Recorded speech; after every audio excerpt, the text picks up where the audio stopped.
Will the people of Gaza succeed? Will the people of Gaza repel their enemy? Will they be successful? Will they be victorious? It's a question everybody wants to ask. It's the elephant in the room.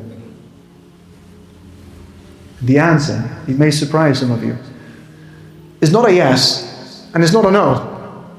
The answer is they have already succeeded.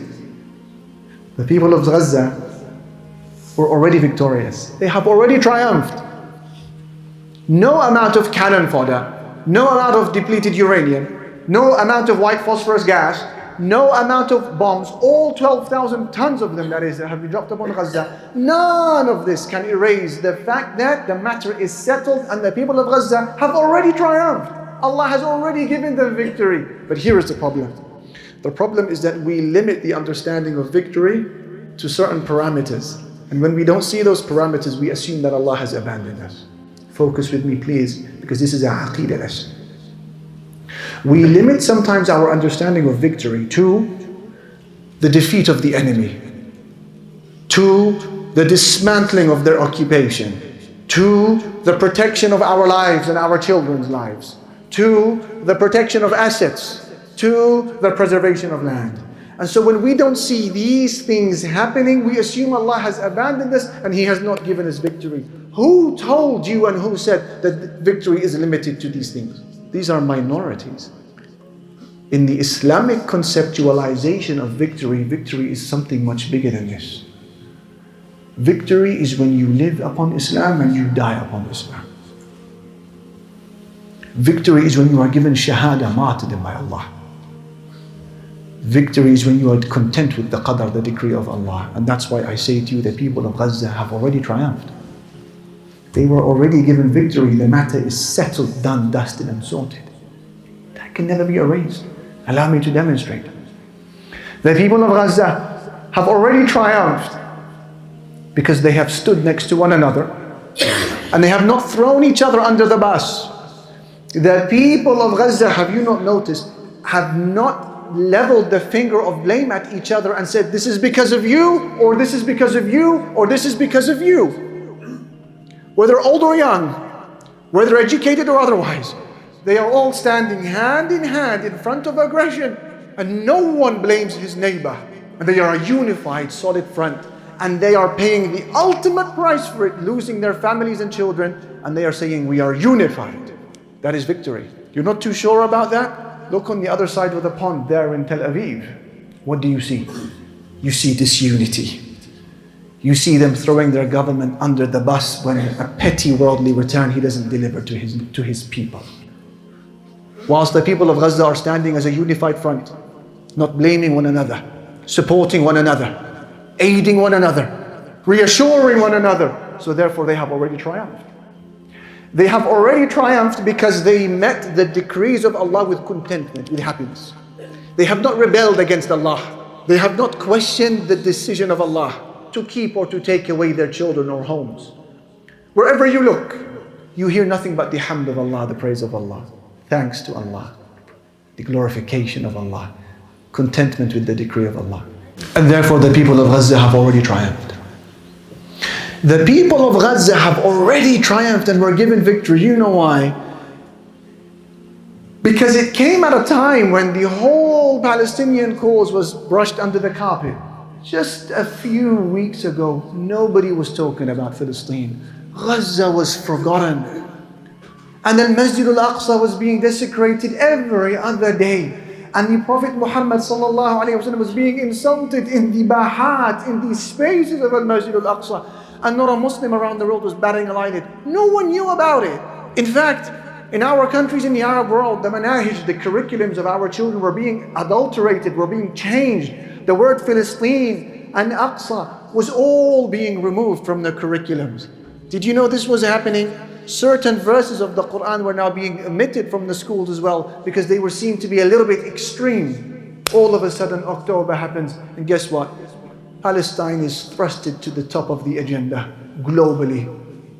And now every king, every president, every prime minister, every PM, MP, every household, every individual is talking about Palestine is talking about Al-Masjid Al-Aqsa that is besieged, and is talking about the oppressed people of Gaza, and they're talking about the apartheid state of the so-called country called Israel.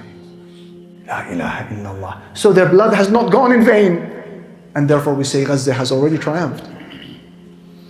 And we say that Gaza has already triumphed on the day that Allah Almighty chose from that small strip of land 10,000 martyrs for Himself. La ilaha illallah. How much must Allah Jalla Jalaluhu love a people when He picks 10,000 martyrs to enter Jannah without any accountability, to experience no suffering in the grave, and all of the horrors that you read about on the Day of Judgment, they are spared of it, as you and I perhaps stand for 50,000 years not knowing our fate in the scorching heat of a sun that is only a mile away from our heads. They are given a backdoor quick entrance into Jannah, la ilaha illallah, and He chose 10,000 of them within 20 or so days. How much must He love them? And that is why the Quran said, وَيَتَّخِذَ مِنْكُمْ شُهَدَاءَ. He chooses from you martyrs. What's the implication of that? The implication is that when the bomb comes crashing down on the house and you see some people dead and others who made it alive, that's not an accident. It's not arbitrary. It's not random. When the bomb hits and they pull out uncle and they pull out auntie, but so-and-so died as a martyr, and they choose this sibling and he's well, but the other sibling died. None of that is accidental. Allah chose who will live, and Allah chose the martyr He wants for Himself. La ilaha illallah. He said, I choose from you martyrs. And that's why the Palestinians in Gaza, we heard this, they said, we know that every martyr from every family who was taken when they were still alive, we recognize them as being the finest in the community. Those who died as martyrs from our families, we knew when they were still alive that they were the best of us. It's not random, therefore, that Allah chooses them as martyrs. By the way, Astaghfirullah wa atubu ilayh. As the Arab poet, he says, Ibn Nubatat al-Sa'di, he says, Man lam yamut bis-sayfi mata bi-ghayrihi ta'addadat al-asbabu wal-mawtu wahidu. He said, whoever doesn't die by the sword will die because of something else. He said, the causes of death are many, but the outcome of death is the same. Meaning, if you don't die for a noble cause, you don't die as a martyr, the outcome is still death. If you don't die today, and we grieve when we see them being pulled out of the rubble as martyrs, their battered and bruised bodies, children, men and women, we grieve, but we say, if they lived another day, would they not die tomorrow? And if they lived another year, would they not die the year after it? Death is the same. We are here in the life of this world, my brother, my sister, remember the bigger picture. We are passers-by. We are visitors in this dunya. We are not residents here. We are passers-by. We are here for a very short period of time in dunya to carry out a short exam, to see whether we will pass it or whether we will go to hell, whether we will glorify Allah or forget Him. And when we finish that short exam, we make our way to the next phase, and that's called eternity. So whoever does not die today as a martyr will die tomorrow anyway. So let's manage our grief. When we talk about 1.5 million martyrs in Algeria killed at the hands of the French, that is what liberation costed them. 1.5 million martyrs. And I ask you the question, if they were not martyred back then, may Allah have mercy upon them. And the death of every Muslim is tragic. But if they had not died all those years ago, would they still be alive today? No. But they died as martyrs. Allah chose them as martyrs, and they were given liberation as well. So manage your grief when you are seeing these scenes of martyrdom. And that is why I say to you, the people of Gaza have triumphed, because Allah has chosen for them the ultimate success, and that is to die as a Muslim, as a monotheist, pleased with the decree of Allah subhanahu wa ta'ala, and on top of that you are a martyr, a shaheed. That's success, I'm sorry to say. That's how we understand success. And you remember the story of Haram ibn Milhan, one of the delegates whom the Messenger sallallahu alayhi wasallam sent to a place called Bi'ru Ma'una. A man by the nickname of Abu Bara requested that the Prophet sallallahu alayhi wasallam sends a group of men who would teach them Islam and the Quran. And so the Messenger alayhi salatu wasallam sent 70 of the finest companions. They were called Al-Qurra, the reciters of the Quran, dedicated to the worship of Allah, people of remarkable purity. And when they came to teach them, they discovered that it was an ambush. And they encircled them. And they executed them one after the other. And one of those men who was executed, his name is Haram, son of Milhan. And a man came from behind him by the name of Jabbar ibn Salma with a spear. And he thrusted it through his back, and the tip of the spear came out from the front. And when Haram, he saw what had happened to him, he'd been punctured. He put his hand on the wound and he covered his face with the blood to show Allah Almighty that this is for you.